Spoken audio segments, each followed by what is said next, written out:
Well, hello, everyone, and welcome. It is another episode of Live Better, brought to you by Wave.video. We're here every week, typically at noon Eastern, but today at a special time for a special person. And I am super excited to have you with us.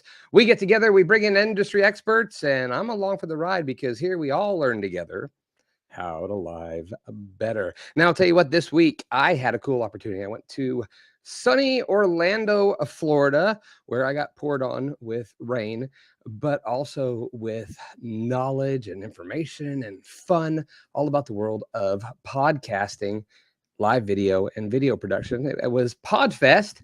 And I'll tell you what, guys, I enjoyed it so much. My big takeaway as I sat there and listened, I'm not going to lie to you, I got a little emotional. I got all up in the feels, if you will, as I realized that all of these people at this conference, they weren't like some of the conferences I went to where it was just ROI and make money, grow your business. What do you do? What's your agency?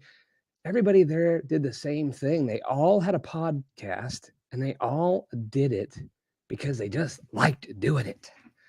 They liked having a podcast about something they were passionate about. And I realized, guys, that maybe I'd forgotten how to do things just because they're fun.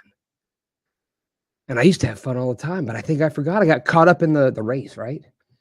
And so that's my big takeaway from that last week is I'm going to try to do a better job of finding things that are fun, doing things that are fun, and remembering that I'm only doing them because they're fun. So that being said, we can't just have fun today. We're going to have fun today. That's what we do here on Live Better.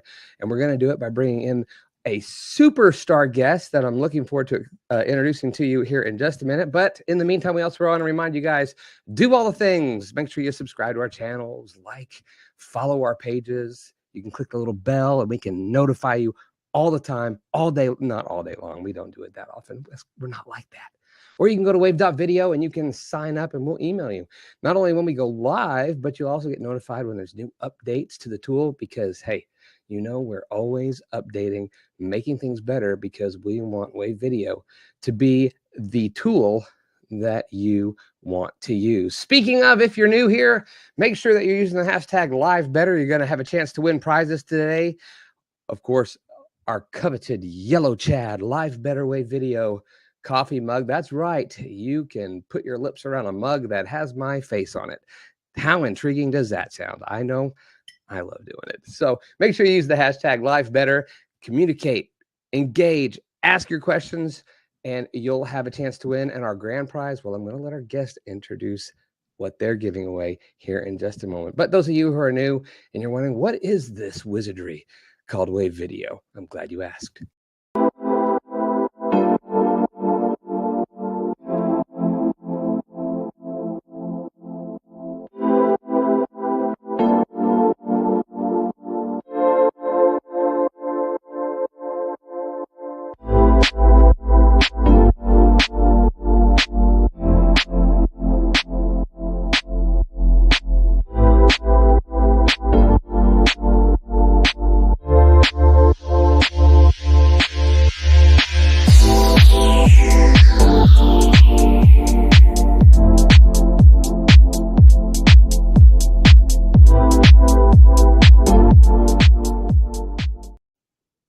Go.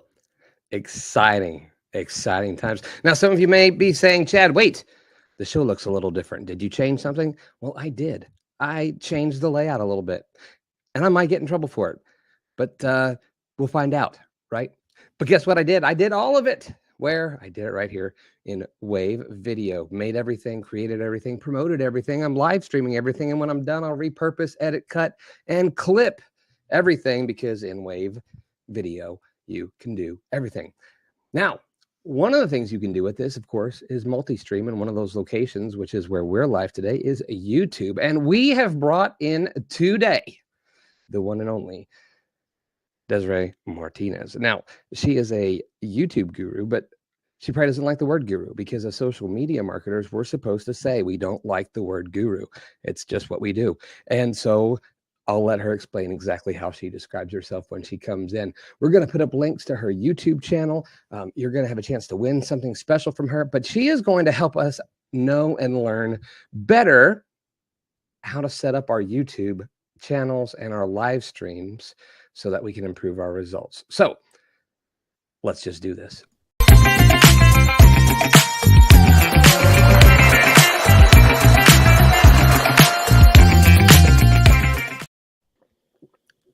Desiree! Hi. How are you?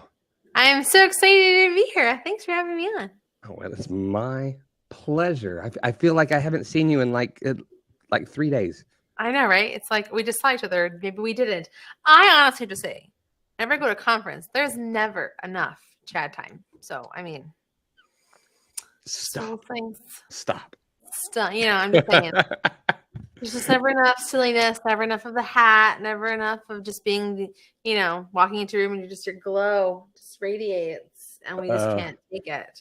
It's it's funny you bring up the hat. One of Larry Roberts I hadn't met prior to going there, but we had connected in the Whova app. And for those of you who don't know, it's an app that's just specifically for an event.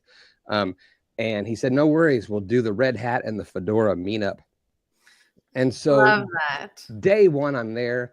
There's 5 of us there. 4 actually, and Larry walks up, and I'm just to his right. And he's like, "Hey, so-and-so, what's going on? What's up, you? I hadn't seen you in a while. Hey, how you doing? I'm Larry." And I'm just standing there looking at him. He looks at me, nods, looks back. And I just stood there. I'm just going to wait for it. And I kind of just did like this. Kind of got in his line of sight. And he looked back down and he goes, oh. It's like, there you go. There it is, Larry. It was, I think, my favorite part of the conference, besides like speaking, which is my favorite thing in the whole wide world, and like meeting cool people, was like seeing all the friends.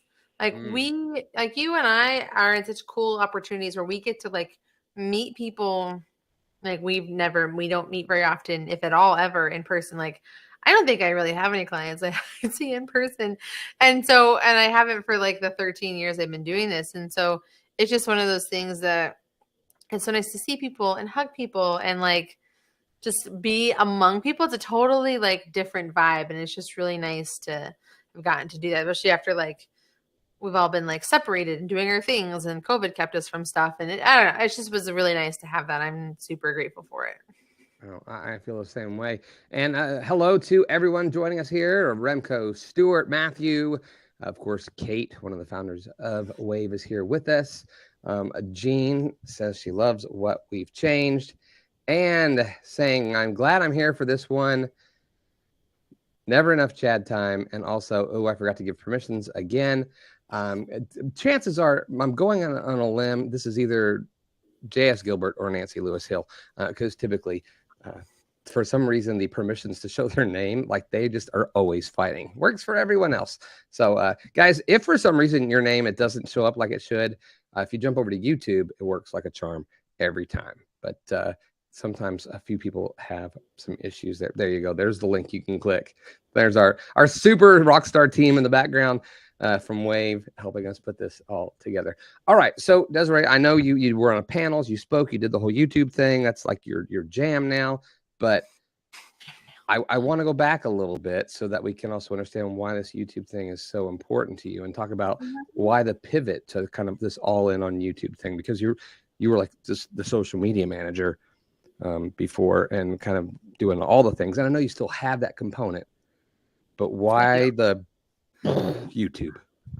Okay, so I've been a social media marketer since 2009, and I got on to so I was on 2009, and like when I got on, people were like, "What's this Facebook thing my kids keep talking about?" Because I was a recession grad and I had to go back with my parents, and I was just like trying to hawk like graphic design work for like $8-10 an hour. Like it was a whole journey.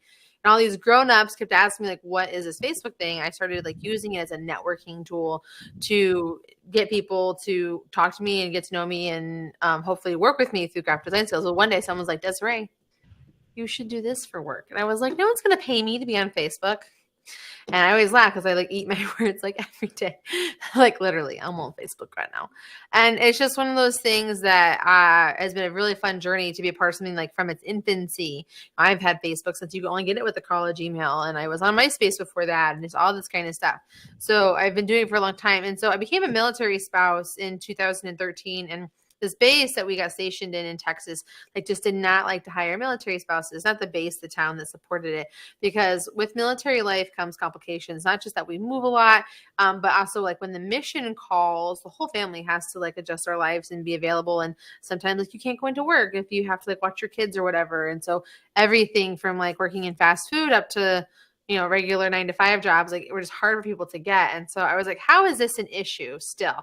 So I grew up this way. My mom was a military wife. We were a Marine Corps family. She had this exact same problem. And at one point in time, my mom actually had to go move from, we lived in Japan. She had to go back to the United States, live with my grandfather and work in order to like help supplement family incomes and things like that. And so it just was really crazy to me.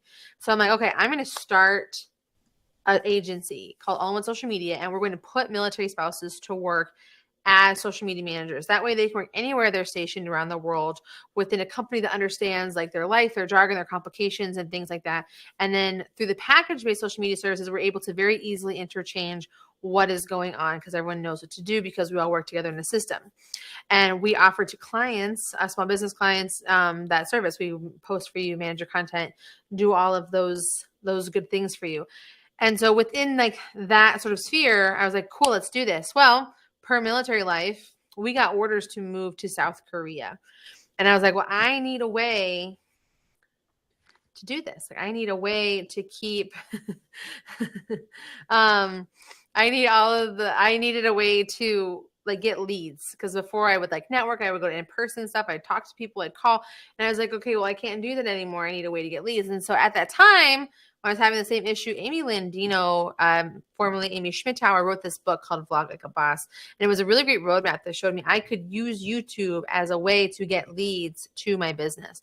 And so I did it. So in 2017, I got onto YouTube and I started teaching people about social media and like addressing their problems and answering questions I would get all the time. I really, really loved it. Like, I know it's so hard to believe this extroverted self would love video, but here I am. And it's been a journey for sure. Like right now I'm in like this slump with my channel because I'm super mad at social media right now, but it's just like been a whole journey. I have an email list of over 14,000 people I get to talk to every week.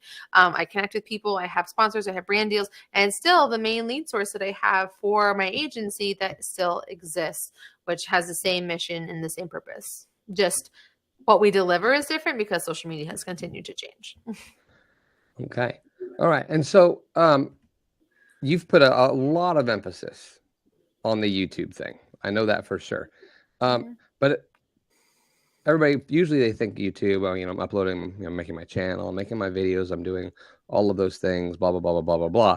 But my question here, and I'm not sure what I just did. There we go. Is how does going live on YouTube actually help your YouTube? So it allows for, I think, a lot of different things to be accomplished. So first and foremost, I think it takes out some of the stop gaps that people have about creating video, which usually is around editing. Like a lot of people are like, I don't want to edit. I have to edit my videos. So they say, or I'm trying to like be too perfect and honed and all this stuff. Going live is just essentially having a conversation with the lens and who's ever there. Or like in our case, like we get to have a conversation together to help sort of stem what's going on. But you also are able to take these live streams. You can even do them around small digestible channels. Like we don't have to do an hour-long live stream. You could do like a 5 to 10 minute live stream, and it could be solving a very specific problem for somebody. And I have done that. And so it works really well. And what's nice, it triggers a different algorithm within the YouTube system if we're doing YouTube specifically. But that aside, if you have these long videos, what you're able to do is take specific questions and answers that happens within your live stream and turn them into smaller clips. So how I break down live streaming is into 3 parts. You have the long form YouTube video, which is this. We have clips, which are shorter form videos, usually in like the 3 to 7 minute range, where it's like from the live stream where it's again a Q&A that's happened. And then the third one is from shorts, where they're less than 59-second videos that you can use to trigger the short shelf to help support your YouTube channel. So one long stream video can turn into a daily piece of content for you. So we're going live today on Wednesday. So what Wave.video could do alternatively is create 3 clips, which are long form clips, and post them every other day leading up to the next live stream, and then do the same thing with shorts and do 3 of those leading up to it. So you could have a long stream, clip, short, clip, short, clip, short, long stream sort of pattern for what you're doing. So it allows for you to get a lot of content in one sitting that you can keep using over and over again. And that's just within YouTube. That doesn't talk about the other parts that you can use it. Let me interrupt you right there, because as you were going through, and what Wave could do is this, and this, and this. I thought, okay, I know she's watching, because she always did. And I'm sure our social media superstar at Wave is taking notes, like, oh, here's some great strategies and things we can do. When all of a sudden her comment popped up on the screen, I like how Desiree's blouse goes with the background. So honestly, come on, Karina, focus. Total happy accident. This is like my favorite summer tank top because it's long and blousey and V-neck and goes with like everything. So I can dress it up, I can dress it down. So I know I love this shirt. So I'm glad it's on brand. And Nancy, I love is a lot. She's alive in real life, messy. She's all in, and I can verify that is true. She's all in with that. She loves just being who she is. Wow.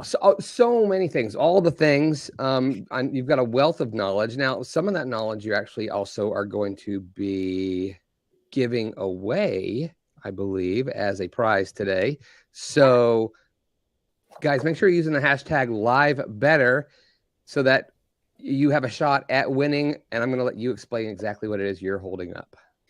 This is my book. It's my memoir over the course of like 11, 12 years of being a business owner. And it talks a lot about like where I was at, what I thought I was going to do, how I pivoted, how I got through stuff. So this is very much my story about like how I built my business and all of the messiness that happened around it, and how I started things and I sucked at things and I got better at things.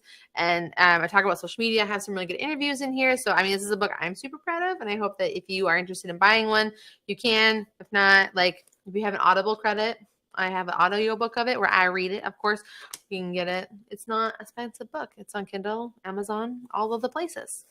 So look at how cute I am on the cover of this book. So I'm just saying. So I don't know where he went. So hashtag #LiveBetter to enter to win, or you can go to Amazon and look up Start, Suck, Get Better.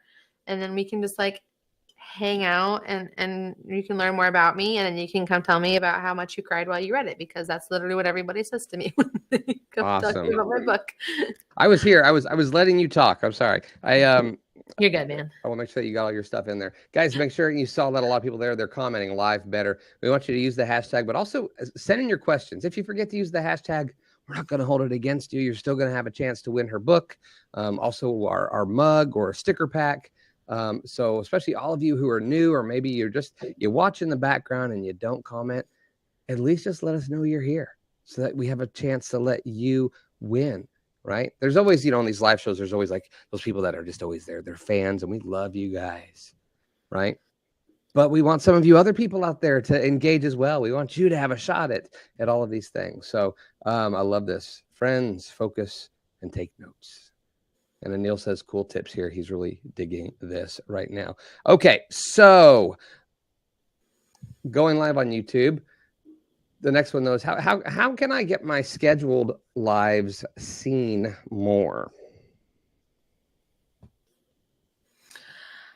Oh my gosh, it's a very loaded question. That's like asking like, how do I get more followers, or like, how do I make a lot of money by doing a little bit of work? Like, it's a lot. I know there's no like guarantee, but I know that there's also there are things. There are things that you can do. There are systems, there are steps, there are things that you can put in place to get it going. So my first recommendation is going to be focus on making really good searchable content, which I know sounds very counterproductive because live is supposed to be like right now. It's supposed to be about what's right now, what's happening, and all of the goodness. And honestly, like where the magic is in live isn't just in the community part. Like that's like the first layer. But our second layer, like the second note of it, like we're talking about perfumes or whatever, like the second note of it is being found in search, because it's going to be allowing you to get found people that haven't found you before, because you've optimized your content correctly. And I think it's just one of those things that so many people forget to do. Some people will just be like, go live with Wave.video, da, da, da. But if you look at like what this actual stream is called, which optimize your live streams for YouTube, like that has a better chance for success. You can even take it up the next way, and like have like a shock and awe. And it could be something where it's like getting 0 views, optimize your live streams for YouTube views, right? Like you could do this. So how to get more eyeballs, talk about the Deborah trial. I can't. But if you want someone who's crushing it with live streams around the Depp Heard trial, you want Emily D. Baker, former district attorney in California. She's not only the greatest human being on the planet and my friend, but she just knows her stuff. She's the greatest. I just love her. But yeah, so I'd optimize your YouTube channels for search. And so that's when you have to have a really good title, thumbnail, descriptions, and even some of those keywords too. Like keywords don't play as much of an emphasis, but they still are relevant. And so you want to like make sure your lives have life after they're live, right? So like, okay, how can I keep this video live? Which is when I talked about the previous part of the strategy, which is the key got turn this into other pieces of content, other searchable, catchy titles that are going to have interest in and strike a chord with people that'll be interested in, and whether they're finding you through search or through the browse feature, like it's really just having and getting that attention. You brought that up. Let me ask you that. SEO versus intriguing titles. Mm-hmm. You have to have both. Like you cannot have one without the other. In order to have, unless you're like Mr. Beast or a million subscriber, whatever, you have to play some of those steps, those games. So you need to have a really good keyword play in place. So like if we're looking about this to optimize your live stream or a live stream for YouTube, like those are keywords that people will search for on Google or on YouTube to get you found. And if you're not sure what keyword you should use, you need to go get vidIQ. So vidIQ is an extension for your Chrome browser that allows for you to have your channel to have better chance for success. And they do it by studying the data of your channel. And they have things like a title generator. They have daily ideas, up to 50 daily ideas based on like what your channel does and how it's been grouped and associated. You can track your competitors.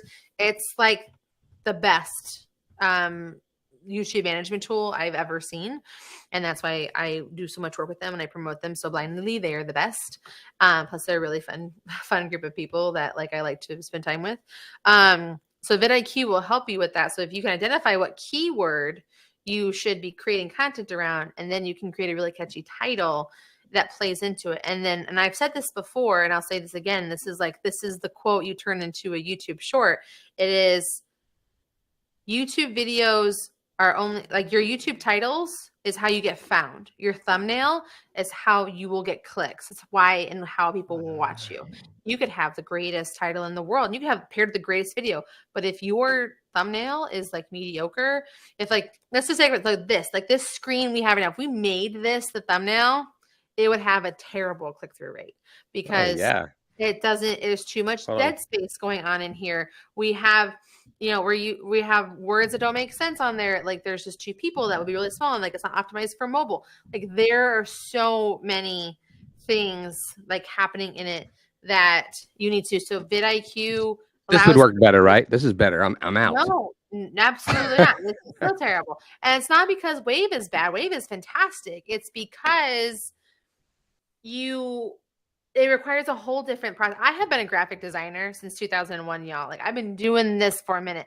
And I literally could not wrap my brain around creating thumbnails that clicked for conversions, which is why I use a service called customthumbnails.com to make my thumbnails for me. I tell them like, this is the title of my videos. I want people to feel or react when they do it. And I went from like a 5% click-through rate to a 9.5% click-through rate, which is crazy. But it's because they get it and they tell me what to do. And I tell them kind of what I'm going for and give them examples. And it's great. There's a lot of different rules to use. Like every pixel counts. You want to use 3 words or less whenever possible. Never, ever, ever, ever, ever regurgitate your title onto your thumbnail. If you do this, I will find you and I will personally hurt you because you've been in this live stream and you now know better. Like, it's the worst thing you could do. I've done it. I have done it and it has killed me. So you don't do that. Like, that's not a practice that works. Even if you don't have words, if you can create a thumbnail with 0 words, like, you are set. And people like Chad and I have a really unfair advantage to most of y'all because we have incredibly expressive faces. So we're able to push our faces to the limits, like we're an animated character, to express what we want to say or feel for that push of exaggeration. So, you know, if that's something you want to be able to do, sit in front of the mirror and make goofy faces at yourself and say, damn it to the, say, damn to you to the wrinkles, because you're going to have weird wrinkles. We'll have to do it. Here's my stretch. Here's my stretching regimen that I do every morning. So it's really, really good for it. So yeah, so like what she just said, like I use Johnny Depp in my titles. Yeah, like do it. Like if that's a keyword right now, but you have to pair it with a title that is catchy. And can you tell them? Somebody was asking about the. I'm sorry, somebody was asking about the site again for the thumbnails.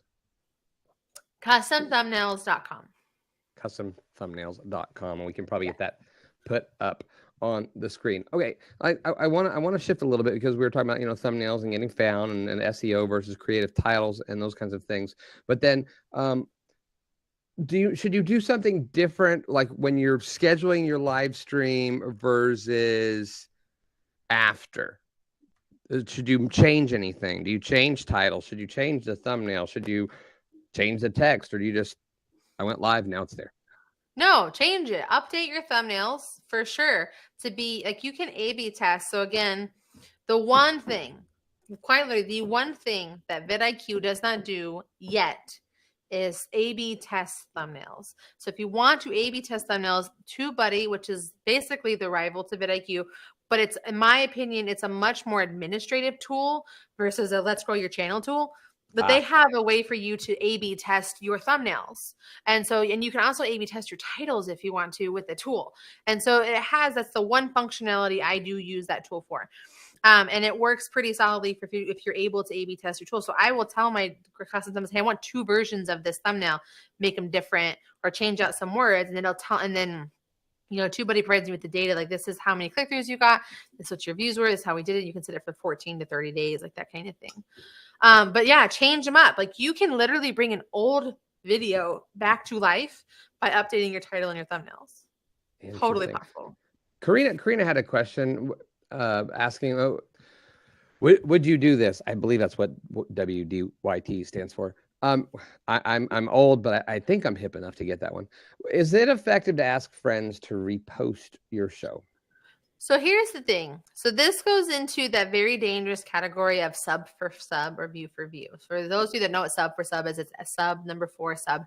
And it's a thing that's like trying to help people under, like, it's like buying followers. Like we know not to do that. Sub for sub is like, well, you sub to my channel, I will subscribe to your channel. But all that's doing is hurting your YouTube channel. So if your friend reposts your show, make sure your friend has an audience that's in your target demographic.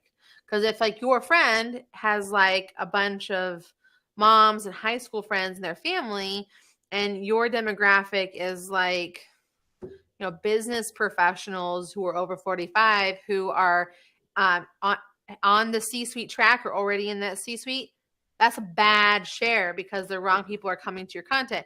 They're not going to be interested. And if they do watch or subscribe, it's confusing YouTube about what videos to watch. So it's better to spend the time with good titles, good thumbnails, and promoting within your own community, and then sharing once it's live, like rebirthing, like not rebirthing, like bringing life to old videos to your existing audience. So for me, for example, how I take my videos is I post them on, when I post them, and then the following week I send them to my email list, and I will tailor my sassy weekly email that I call the fix towards that. And it's usually around that side. So this week's email, the title, the subject line was, hey, what states you live in? And then like when you go into the email, it's like a great question. I live in a constant state of anxiety. Was like the title that followed it, because it's from a TikTok. I use TikTok trends as my subject lines for my emails. And then I talked about it. And it's like, it's because of social media, because social media sucks, because I am in a fight with my very complicated relationship with social media right now, because it just is horrible. I did a whole video about it. And literally the title of my video is Social Media Sucks. Like, that is the new video that I have that's up on my channel from last week. And so I share that with my list. And in a couple of weeks or in a month or 2 months, when maybe I'm bored, or I am just like the content is dry, or like whatever, or maybe they've made some big change, like Facebook is like, you have to pay to use Facebook now, or something crazy like that, I can reshare that video to my audience again to sort of like refresh it and bring it back to life. So it's interesting that you brought up Facebook, because actually Marion actually just asked if there's a different strategy for YouTube versus Facebook. Yeah. Okay. So let's segue. So YouTube, the best way I approach my explanation of social media and is basically social media and search. YouTube is a search engine. It's an entertainment site based on algorithms and things that you're watching and finding you more content based on things that you search for and watch. Facebook is curated and starts with you finding friends, finding pages that you like, and then it has this like 24 to 48 hour shelf life, right? So it has a limited, so unless like after this live, unless like Wave decides to boost this video or reshare it again and again, it does not have long life on Facebook. But my YouTube videos last. My videos are not designed to do great today, or even tomorrow, or even in a week. My videos are designed to do great in 3 months, 6 months, and 12 months. And then if it does super good, I'll make a lot of supporting videos for it. And I'm probably also going to make a new video about it. So like right now, I have a plan for redoing some of my videos because they have performed well, but now are dated. And I want to make sure that I stay a current resource, and I might do support content for it. So like I'm going to be doing a video about Instagram Reels, and it's going to be like, if you're not doing Instagram Reels, your Instagram will die. Like that is the premise of the video. And so it's just kind of like, what does that look like? And I'm going to probably have something on my thumbnail that's like a tombstone that says rest in peace, my Instagram account or something like that. And it's going to be like this whole thing. And so it's just like, okay, that's obviously super interesting. A lot of people are resisting doing Reels and vertical video. People are really irritated that they're not seeing growth and stuff because Instagram is basically like, we're just going to be TikTok now, and they don't understand that they can't be. But I digress. So it's just kind of that idea. So that's how YouTube and Facebook function differently. So I always create for YouTube first. And I did a video recently that talked about like, if I started on social media today, what would I do? And what I would do is I would have 2 platforms. I would have a leading and a supporting platform. Basically, think of it like a stage. So I have my leading actor and my supporting actor, right? And those 2 would work together to make my masterpiece that is my show. And so my leading one would be YouTube. Like, so YouTube is where I would lead. It's where I create my long form searchable content, build relationships. And my objective in my YouTube channel is to grow my email list so then I can sell to people in my email list. My supporting one would be with TikTok. And so the reason I would choose TikTok over Instagram or Facebook is because TikTok is just the most relevant platform right now. And I can take my TikTok videos that I make and repurpose them as shorts onto my YouTube channel. So it's just one of those things that I would give relevant and quick information related to what my channel was about that is fun and quick, relevant to like trending hashtags or sound clips. And then like, again, they would work together. So I'd have my leading and I'd have my supporting content that would allow for it to work. So when you're asking the question, what's the difference between Facebook and YouTube? It's kind of like asking like, what's the difference between my son and my daughter? Like they're just different beasts, but they have the same parent. So you can use that same parent content on both platforms, but your strategy within them is different. Think of YouTube as long-term and think of Facebook as like what's going to pop and work right now. Awesome. And Mike Forrester, glad to see you here. We got a few people here that are joining us for the first time that I know I connected with at Podfest. So hi, friends. Super grateful for the support and you being here. Let's talk about taking your live streams and monetizing and being able to get, do the super chats and all that. How do I get to do that? Well, first you have to be monetized. So in order to monetize on YouTube, you have to have 4,000 hours of watch time in a 12-month period, and you have to have 1,000 subscribers. You can have 4,000 hours of watch time and not 1,000 subscribers. You can have 1,000 subscribers, but not have the 4,000 hours of watch time. You have to have both to qualify. So I qualified with this exact same thing back in 2019. I think it was. It took me a minute. It took me 18 months to monetize my YouTube channel, actually. And I was doing like 3 videos a week. So it was a lot of work. But I actually had to get to I was actually at 1,300 subscribers to get to my 4,000 hours of watch time, right? What's cool about live streaming is it really helps you get your 4,000 hours watch time much faster, because these are longer pieces of content that hopefully your community sticks around and watches, or like has one in the background, or like they're off to the side, they're like listening but working at the same time. I do that all the time. Like, no judgment, do it, please. I'd rather you be here listening and working than not be here at all. So that's really helpful. So once you're monetized, you can get pre-roll ads. And if your video is longer than 8 minutes, you can have mid-roll ads that will show up in your video, because once you're done being live, it's a YouTube video, not a live stream, right? And then from a super chat perspective, so if you have a really active community and you've activated or turned on super chats while we're having conversations like this, like people can give you money. So if you can so it's already built into the system within YouTube where you can get I'm going to give the person 99 cents. I'm going to give them $5, 50, 100, people who do a lot of big live streaming, like Roberto Blake or Emily D. Baker or Nick Nimmin, they will get these hefty super chats. You kind of think of like tipping your waiter, you're tipping your live streamer. So if there's someone that you really like, that you are following their live stream and they have super chats on, and you can please show them some love, because it'll keep them motivated to keep creating content. Because this thing we call creator economy is a journey, and it is rough, and it takes a lot of time, dedication. And if we don't think people are getting anything out of it, or we're not getting anything out of all of our hard work, we're going to start cutting back on things that we don't want to do, right? So really just be there doing that so that you can get in there, right? So that's what my thoughts are on channel monetization and super chats. That's totally different than making money from your live stream. I want to make sure that we differentiate. Sure. That. Yeah, no, and there were whole sessions on that. So I mean, I know we could go all day long, and I know you can, because I know you're passionate about this and you know your stuff. So I definitely know we could go forever and ever. Olivier was asking if your video content strategy in order of priority for you: YouTube, TikTok, Instagram, Facebook? It depends on who your audience is, right? I think, and who your target demo is. Let's say you're a cooking channel or product channel. I would do YouTube, TikTok, Pinterest, and then have Instagram Reels. In all honesty, I have a lot of feelings about this. And then you got the whole Amazon Live thing. This statement, Amazon Live, has nothing to do with this. Totally separate world. I don't even want to go there. Then this is something that's heartbreaking. Facebook is the reason I have a business. Mm-hmm. And so the fact that I hate Facebook right now is a big deal. And so would I prioritize doing anything on Facebook? Absolutely not.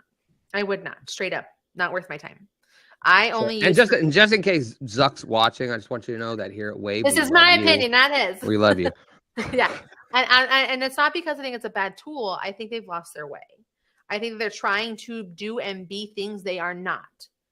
And I think that's a problem. And I think but they are doing smart things, in my opinion, by with what they're doing with Oculus, I think is really smart, or whatever they've rebranded that to. I don't even remember.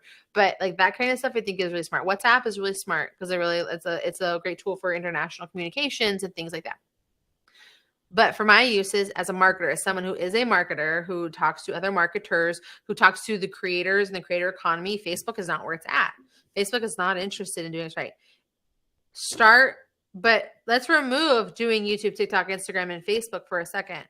Start with one and get good at one, and then move to another one, and then get good at that one, and then move to the next one. One of the biggest things that so many people do is they try and do them all, and they do them all mediocre. And I don't want you to do anything mediocre. I want you to do 2 things really good, but I want you to start with doing one thing really good. So I do YouTube. That's literally where I spend the vast majority of my time.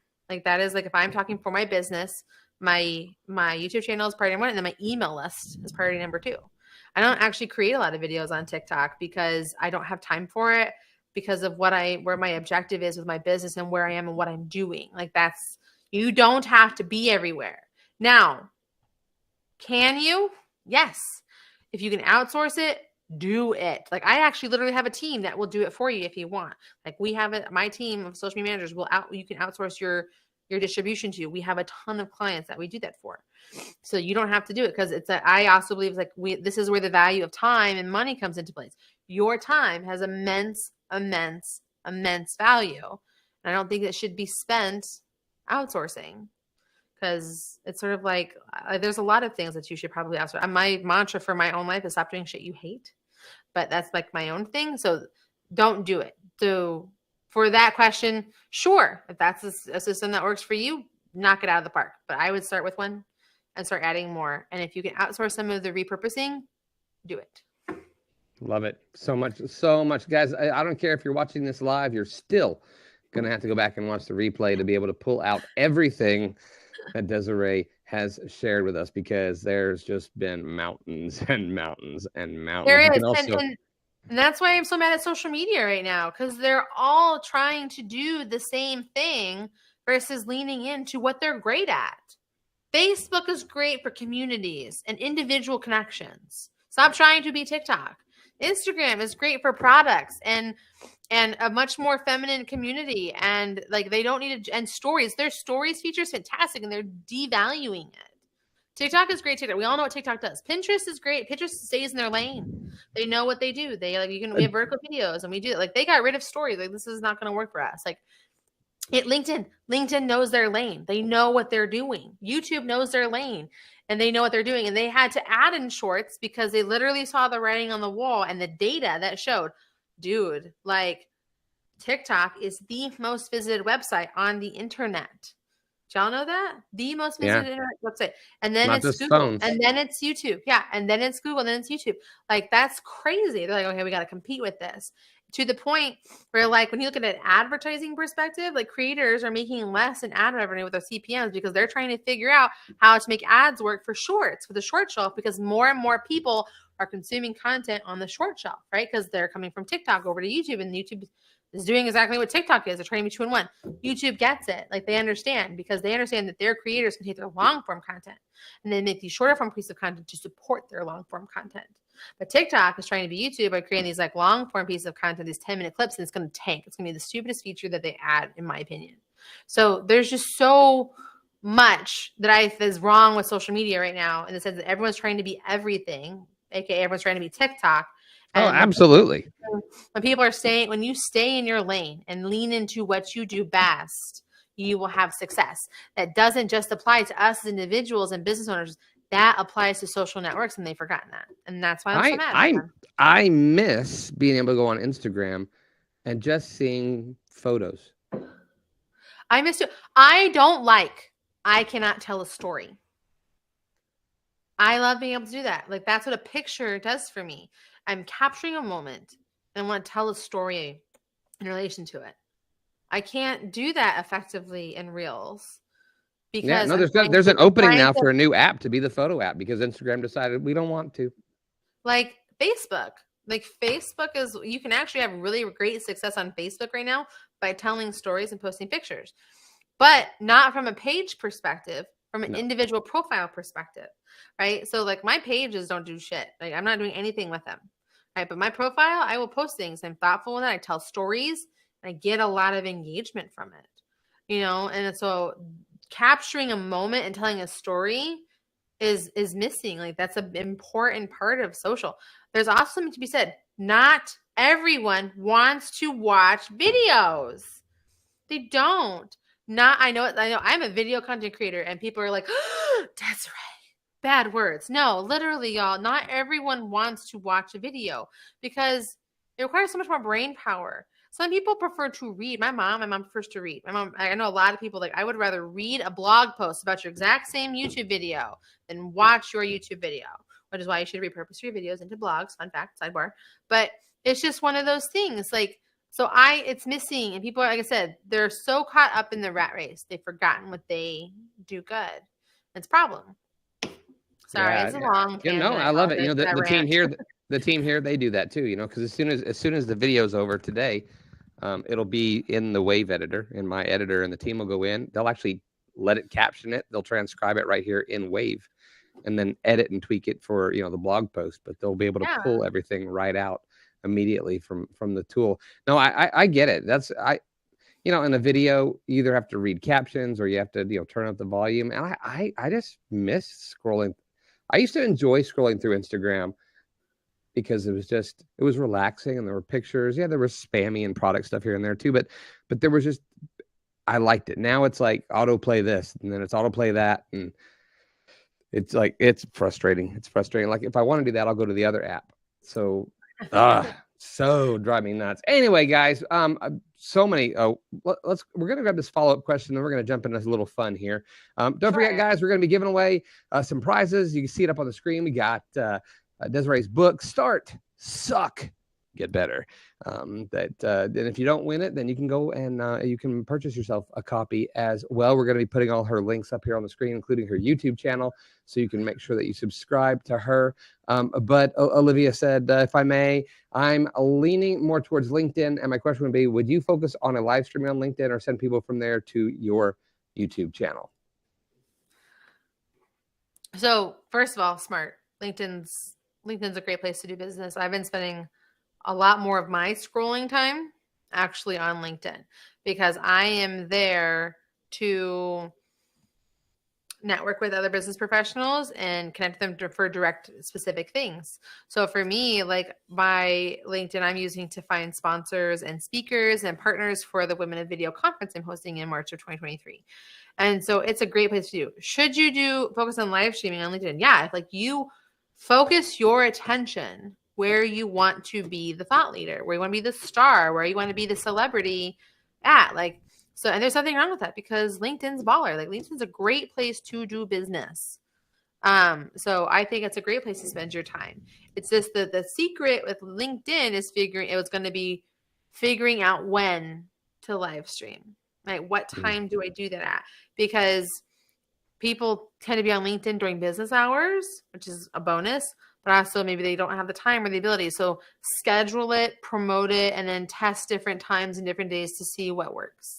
Yeah, and because if you have an international audience, your business hours are different all over the world. I noticed this also from Marion Spurgeon. She said she thinks Netflix is going to try to come for YouTube. She heard they're planning to look at live streaming, so that could be an interesting thing to take a look at down the road. Guys, great stuff, great questions, love the engagement. Please continue to ask your questions if you watch them in the replay as well. We'll try to answer them, and if we just don't know, Desiree will also be sure to find those as well, because she wants to connect with you guys too. And again, we're going to put all those up here on the screen. But right now, Desiree, we're going to take a little break and have a little fun, because that's what we do. I know.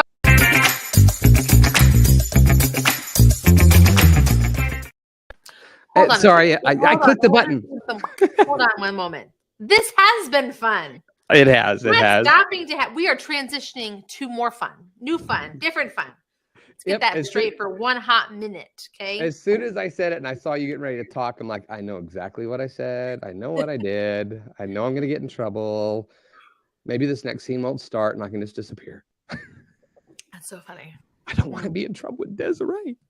Don't. So this is a little game. Lots of people like to do it, and we do as well. We do it with a little flair, I feel like, maybe, but it is this or that. We're just going to give you a couple of options. We want you to pick one. Sometimes I feel like I have to follow up to see if there's a story behind it, but we also want you to play along with us in the comments to see if we're all on the same page or if we're all over the place. It's funny how sometimes we are and sometimes we are not. All righty. Are you ready? You think you got it? I think I can handle it. I believe in you. All right, here we go. First one, tacos or wings? Tacos. Every day, all day tacos. Everything can be a taco. Not everything can be a wing. This is a have you ever had waffle tacos? Like you use the You ever, waffle as you the ever had shell? dessert? Yeah, have you ever had dessert tacos? I've had dessert And tacos. I mean, chocolate cover. Oh my God, the Choco Taco from our childhood. Oh, the old Taco Bell dessert, the Choco Taco. It wasn't Taco Bell. No, like you would get it from the ice cream truck, Oh, they right? had them there too. But for a while, there were Yeah. Taco Bells that had So them as well, way back in the day when wings. they used to put olives on their No. Mexican pizzas. One of my one of my favorite trending sounds is like, "Keep your head up." Was it Tacos Fall Apart? And they still love them, you know. So I love that clip. So tacos always. I agree with you because you could have a wings taco. You could put some buffalo wings Mm-hmm. into a taco shell, but you can't put Yeah. tacos into a wing. That was Yeah. brilliant. That might be my biggest takeaway from today. Not to discount all of the gold that you shared, but anything can be made into a taco. You can make wings into a taco, but not tacos into a wings. I feel like I want a T-shirt that says that. And who's clicking buttons in my studio? Eugene, are you clicking buttons in my studio? I think I accidentally did that. All right, next one. Tent or RV? Hotel. I do not. I do not outdoors. Okay, let me tell you. Okay, there's a fun story attached to this, so I can like back this up with data. Before my husband got out of the Air Force, we had no idea what we wanted to. This is 2019. He was supposed to get out. And we're like, what are we going to do with our lives? Like, what are we going to do when we grow up? And we were like, I was like, and I found people on the internet that are like, I'm a full-time RVer. And I'm like, cool, I'm going to do that. Me, my kids, my 2 dogs, we're going to go out in RV and figure out where we want to live. Because we grew up military kids. We're military adults. We had never lived anywhere. We're never from anywhere. Like, the world is big. Let's go see it and figure out where we wanted to live. And so we were going to be full-time RVers. Well, we decided not to and moved to Phoenix. Well, COVID hit and we were like, being trapped is the worst. So I bought like this like miniature camper. It's literally in my driveway. And we drove it. We were supposed to go up to Seattle and down the coast and come back. We made it to Denver and we're just in a world of problems. And we're like, this is not for us. We don't particularly like camping. We don't like, it's not like we need lavish comforts, but there are just some things that I'm just like, no, hard pass. So that's where I'm at with it. So it's like, I'm in neither. I'm a give me an Airbnb or hotel. I love it. She's like, no. The answer to this question is no. Nancy also wanted to let everyone know that the yellow Chad purse is no longer available. I never knew we had one. I like Eric. Oh, Eric joins us from Germany. He said 30 years ago, the tent, but now an RV. Like there's no back support in it. If I had to pin, I'd pick the RV because I need a good mattress. Fair enough. And a good RV comes with a bathroom and air conditioning. So yeah, no, I get it. I used to do the backpacking thing, but I'm at an age now. I think I'd prefer the RV. Dimitri, CEO of Wave, joining us. He says tent, and he does like to do a lot of the backpacking out in the mountains and backcountry and stuff. So he's cooler than me. He's a cooler, more durable man than I am. I moved to Michigan for the nature. Like we have an acre, we have woods and all this stuff. I'm like, I love this kind of nature because I can enjoy it from the comfort of my sun porch where there's not things aren't going to eat me and I don't have to climb through anything or hurt myself because your girl's clumsy. So I love it. That'd be a great little YouTube channel or even a Netflix show about nature from my sun porch. Love it. Okay, how about this? Batting or pitching? I don't do this. I don't. I wasn't like, oh, I know she's a baseball player, but eating a hot dog in the stands, like I told you I am uncoordinated. Like I was a swimmer in high school because all I had to do was follow the line on the bottom of the pool. Like I have terrible aim. Like if I was like I get hit with the ball. I am terrible at these things. So eating a hot dog in the stands is my final answer. I love the one comment about Dimitri in the tent. Said, just like Dimitri, to make the rest of us look lazy. Right. That's funny. Yeah, I think I'm not sure if I'd rather pitch or bat. I think if I pitch, then, if the guy hits it, good job. If I strike him out, great job. But if I'm batting and I strike out, that's on me. It's completely on me. And I just don't know because then you have to run after. No, I'm done. Hard pass. Hit me with the pitch and let me just walk. Swap me, give me a beer or give me a margarita. Okay, Christmas tree, fake or real? Oh, real. I had a fake tree growing up for a long time. My husband hated it, and real trees just smell so good. There's a tree farm, like 20-minute drive up the street from my house, and it's been in business since 1852. What? Yeah, and I'm like, real tree. And it was awesome. Like, we chopped it down ourselves. We had to drag it to our house, put it up. It was glorious and it smelled amazing in my house. So real. And you're in Arizona. No, I live in Michigan. Oh, you're in Michigan now. Okay. I moved because I wanted better weather. And Michigan offered better weather? Yeah, it's gorgeous here. Gorgeous here. Wow. I love it. Wow, I would think the winters would be brutal. They're not. No, you know what? Everyone asked me, like, really? Everyone from Michigan's like, really? You moved here from Arizona? We all trying to escape. Like, look, y'all, when you experience 125-degree heat, but it's amplified with 130-degree heat because of urban heat, and your air conditioner stops working, your kids can't go outside and play. You will understand my logic. My kids can go outside and play. My kids can go outside and play in the winter, and like the snow was never so bad that it was an issue. Like, it was beautiful and wintry and cold and cozy. There's a lot of hot chocolate and snuggling. The clothes are better. Michigan. Love it. So. Olivia says real tree. And Eric, who earlier said 30 years ago tent, now RV, has also said 30 years ago fake, but now real. So apparently there was a big shift in Eric's life 30 years ago. So there you go. Okay. Carpet or hardwood? Hardwood. You didn't even have to finish that question. I have carpet. I moved from the one thing I don't like about living in Michigan is that I have carpet, and I have an elderly dog, and it has been a journey. I don't like it. No carpet. None. It's interesting because like we have the hardwood, and the one thing that does drive me nuts is that I can always hear the dogs. So you know, you and I'm a area light rugs. sleeper. Like you get a good area rug, change it up, wash it, design it. No hardwood. Yeah. I'm a light sleeper, so I can literally hear them in the other room. You need to get a really good box fan. She's playing on all the time. Nice ambient noise. It's a secret. Nice. I love that. Great. All right, last one. Batman or Superman? Batman. Superman's too much of a Boy Scout. You like him a little edgy, huh? My actual answer to this is like if I had to pick who's your favorite DC superhero, my answer is usually Hawkgirl. So, because she's fiery and has a mallet and just hits things to solve problems, you know. But yeah, or Harley Quinn. My daughter is actually named Harley after Harley Quinn. So, really, yeah, she is. Yeah. So I would say Batman though, just because it's not like some unnatural. So it's actually I'm a big nerd, so I know this. So there's a comic book story that talks about Superman has this fight with somebody and he gets his butt completely kicked going toe to toe because Superman is not a good fighter.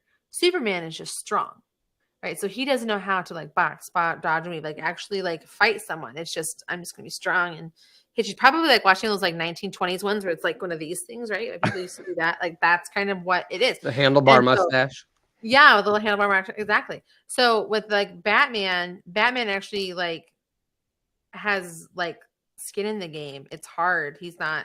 Doesn't have an edge outside of being a billionaire, and so he can get lots of fancy toys. So it's just like there's just more depth there, more at stake.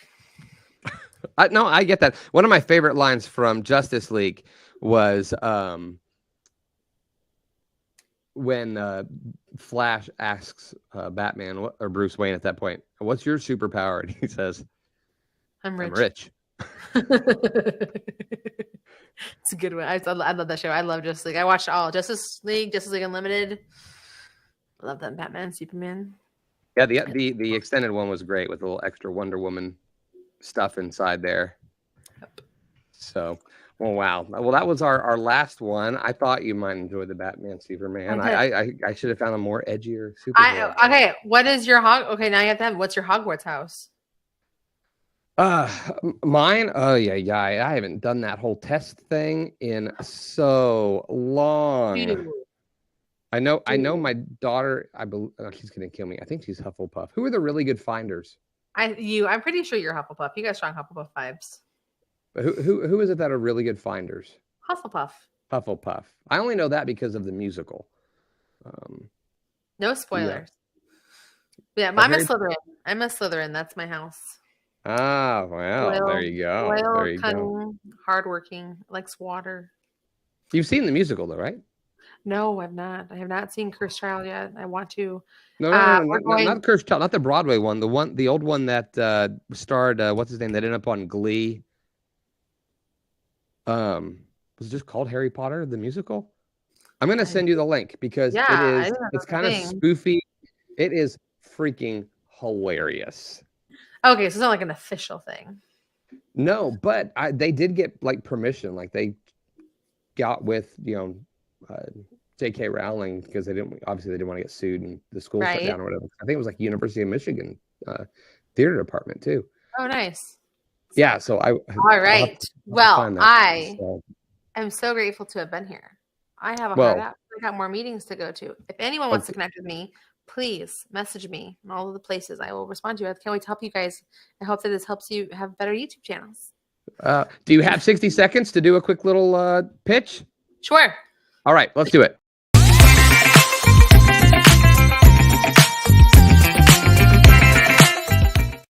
All right, you're in the submarine. In just any second now, it's going to start to go under the water.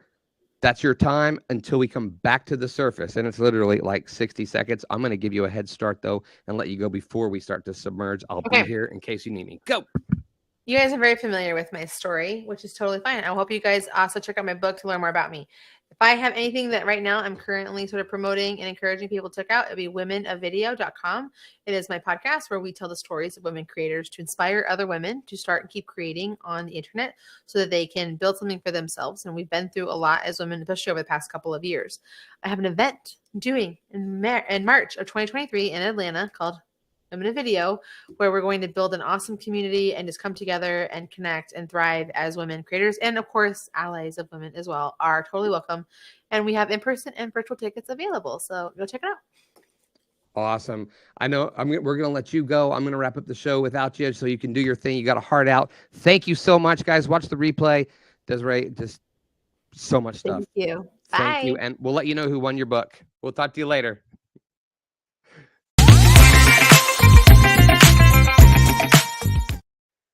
All righty, guys. So I am here. It's just me. You're stuck with me, but that's all right. We're wrapping up. I hope you got as much out of that as I did. But Desiree is incredibly busy and had something. In fact, the reason we did the show at a special time is because she had something right before the show and then something after. So that being said, let's give away some stuff. And today, running out of here with our sticker pack. That's right, with the coveted yellow Chad that you can stick wherever you'd like. Purity Plan, taking away the stickers, of course. If you do win today, make sure that you email us and let us know. We'll get some information for you on how to email to get that taken care of. Walking away with our mug today, Olivier Coffee. Congrats on that. Now, part of me thinks you may have won a mug, but maybe it was stickers. But let me know because maybe we can hook you up with something a little different. But I think I may be wrong. And the grand prize, though, the winner of the book today is Marion Spurgeon. So congrats on that. All right, guys, we are super grateful. And next week, there you go, email marketing at Wave.video. Olivier, no worries. I will get with you and we will get you taken care of. So he does already have a mug. I thought he won one recently. But that's what happens, guys, when you are a fan and you're here at the show. There's a chance you're going to win. And if you already won, we might be able to give you something different. So next week, super excited. We're going to have Teresa Hemseth. She and her husband, who goes by the name Wave.video, have a great agency and a training company that teaches people about YouTube and about marketing. But she has also recently kind of gone off and done some shows about things that are incredibly important to her on a personal level. And she's going to be talking to us about how to find your message for the world. So we hope that we'll see you then. Make sure you tune in. We'll be here next Wednesday at noon Eastern as we all learn together how to live better.